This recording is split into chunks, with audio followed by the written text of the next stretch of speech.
Hi, all. First, I wanted to apologize for wasting your time. I know I'm pretty rambly. I'm very new at this stuff, and I don't get to the information you need and want quickly enough. I was treating it kind of as a personal blog, I think, and stumbling about my ums and haws and ums. I'm going to endeavor to do better about that. I think there's nothing wrong with kind of a vlog style or kind of letting you know my personal journey with this stuff, which is, I think, part of the channel. But I think him and hawing and the endless digressions and not getting the information and experience that would enrich you is one, a little self-serving, and two, um, just waste your time. Uh, so let's continue on. When last we left, um, I was looking at doing. I installed this screen protector and the port plugs, and I was going to install a Linux OS alongside of Windows. Windows 11 is starting to bug me to the point where it's just getting kind of unusable in some ways. Uh, so I went ahead and did that. Unfortunately, I lost the footage of the install, but I'll just run through it real quick. First of all, make sure it's powered down. Make sure it's disconnected from the mains from your charge port and powered down. Unfortunately, with laptops, of course, it's a little tough to uh, take the batteries out and whatnot. So there's still power potential there. This is just a 22 M.2 2230 format solid state drive. Just clicks in and at about a 20-degree angle or so, and then ties down from there. With actually the screw from the hatch is the same screw that holds down the drive. Uh, I did put a heat sink on it. That's just a peel and stick. I don't think it's absolutely required, but keeps the thermal throttling down, and hopefully it'll keep the lifetime of the drive a little bit better. Uh, so I'll go ahead and reinstall. There's a little tab right there, and I'll just push the tab in and push down and screw this little guy back on. So, not the sexiest operation at all. Just take the drive, stick on the heatsink. It's just uh, unpeel a piece of tape over the adhesive backing. It feels like foam, like tape almost. Stick that to the drive. Install the drive. Turn it back over. Now, at that point, again, I've lost the footage. And, one thing I noticed about dealing with that footage is, I had to do a lot with network passwords and personal passwords in Windows and whatnot. Um, so that was hard to film. And I think that's where I lost my footage. Uh, but what I did from there was simply I did I formatted the drive, went to Windows, uh, formatted the second drive just in NTFS just to get something on there, get it, the partitions working and whatnot, just to get the disk logic up, um, and do with Disk Manager. And then I took a my Zorin install thumb drive that I made with. Just go to the Zorin site, and they've got you covered with, and they've got a utility to make the bootable disk go on there in Windows, so you can go ahead and make the Zorin drive.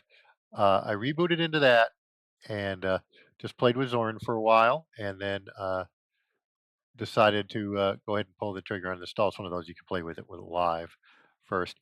Now, when I installed it, here's the deal I found out, and there's better channels to describe it, but I installed it. Excuse me, because I'm putting it on a separate drive altogether, um, I installed it as a fresh, clean install, not side by side Windows, because that's for if you're installing it on the same drive.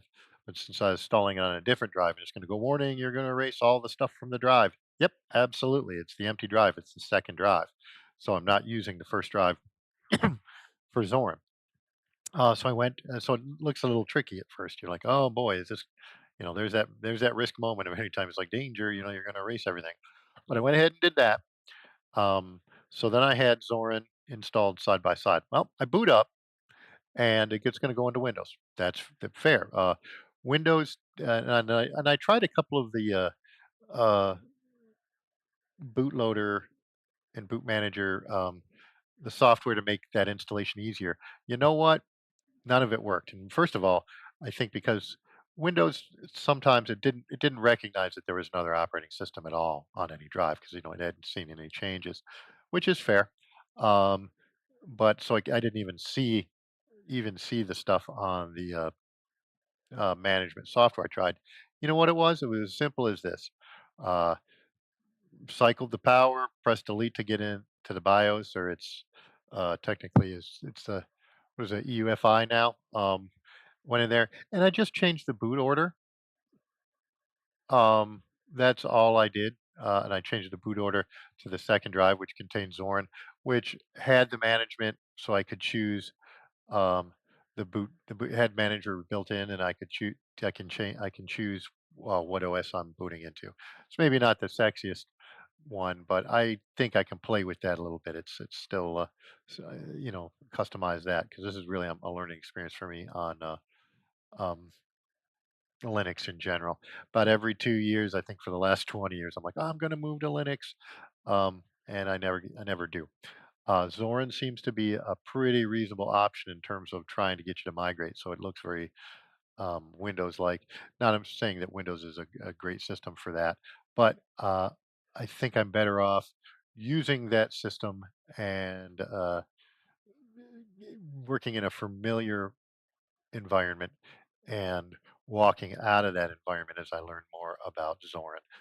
Installing a few pieces of software. I've already had to do that, so that's been good. And um, apologies for the delay there. I just wanted to type in my password. So I am in Zorin, and it's very Windows-like. Uh, I did put the um, bar at the top. I have always preferred that. Always, yeah, I generally prefer it. What I think I prefer it for is sometimes I'll use systems with a drawing tablet here and the main monitor, and I just like to be able to seamlessly go back and forth, like the Sprout. When the Sprout works as a desktop, um, I like to be able to seamlessly go down and just make it sort of essentially virtually one big monitor. Not that I'm using it necessarily across those purposes, but it's just a cleaner flow I find. Uh, so that's what I've done there. Depending on how you set up your monitors, it doesn't have to, the second monitor doesn't have to have the toolbar on it, which is how I generally set it up. But just just way to go. And other systems I've used have had it that way. So that's where I am at. So just to recap real quickly, I just uh, started in Windows, downloaded Zorin. I did get the big package. I'll throw some money at the project because I think they're doing a great job, and it's got all the applications because I want to start productive and work from there. So I got the big deluxe package, whatever it is. It was like $50, which I think is fair. Just to, again, it's sort of like Girl Scout cookies or something. You're buying support of the Girl Scouts, not the cookies themselves.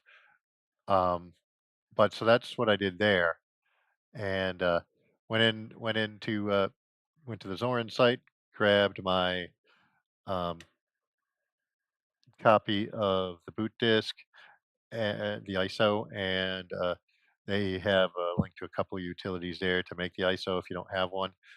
That's all just done in Windows. It's all just sort of launch the program, follow the menus, no big deals. And you got an ISO. So then uh, again, restart the machine, hit the on the WinGPD on the WinMax too. It's delete will get you into the bio or the UEFI, get you into the loader where you can change the boot order. Put USB as the first one. I put the stick in, powered up, hit delete. It detects the thumb drive. Set the thumb drive as the uh, initial boot, the primary boot. Boot off the thumb drive. Play with it, play with Zorin for a while. When you're ready to go to install. Because I'm installing out on the second drive, um, install as a fresh copy, and it'll give you the danger overwrite. But make sure you're installing on that second drive. It'll give you a target drive list. Check that second drive. Um, especially make it clear if you're using two similarly sized drives.